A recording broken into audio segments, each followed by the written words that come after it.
గురించి కొన్ని మాటలు నేర్చుకొని చదువుతేసింది ఇక్కడికి వచ్చాం తండ్రి. చెప్పబడుతున్న మాటలు నోటి పట్ల ఉంటే సరి చేసుకునే భాగ్యం ఎక్కడైనా ప్రతిపట్టుకు దయచేయమని క్రీస్తునామని ప్రార్థన అడిగి వేడుకుంటున్నాం పరమ తండ్రి. అంటే చాలా రోజుల తర్వాత ఈరోజు చిల్డ్రన్స్ బైబిల్ స్కూలు చక్కగా ఆహ్లాదకరంగా జరిగిందండి.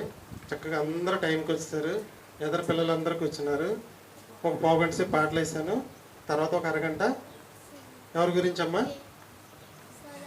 సొలొమోను గురించి చక్కగా మొత్తం ఎంత చాకచక్యంగా వివరించిన దృశ్య రూపాన్ని మించి మనం ఎవరని చెప్పలేము.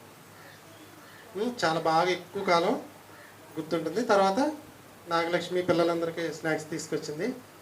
తినేసి మీరు అనుమానం కూర్చొని మీ ప్రాజెక్ట్ వర్క్ చేసుకుంటే మేము మా కార్యక్రమాన్ని చూసుకుంటాం. మీకు ఈ దేని ఆకారమో తెలుసు కదా మీకు? ఏం ఆకారం అండి ఇది? చెప్పులు చూస్తే ఏం గుర్తుకు రావాలి మనకి? ఇంకా ఇదిగోండి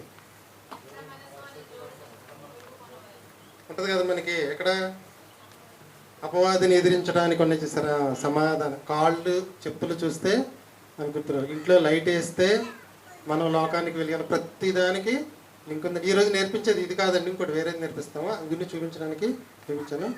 ఈరోజు టైం టేబుల్ మనకి సర్వేశ్వర బాబు గారు, రాజేష్, కోటేశ్వరి ముగ్గురులో ఎవరైనా చెప్తున్నారా? ముగ్గురు చెప్పడం లేదా? ఓకే. సాయంకాలం హరిబాబు, ప్రసాద్, లక్ష్మి. ఒకవేళ మీరు ఎవరైనా చెప్పకపోతే వెళ్ళేటప్పుడు చెప్తే మేము రెడీ అవుతాం. కృష్ణ రెడీగా ఉన్నాడు చెప్పడానికి. తర్వాత నేను చెప్తాను. కృష్ణ మొదటి పాఠం చెప్తాను. అందరూ శ్రద్ధగా ఉన్నారని కోరు.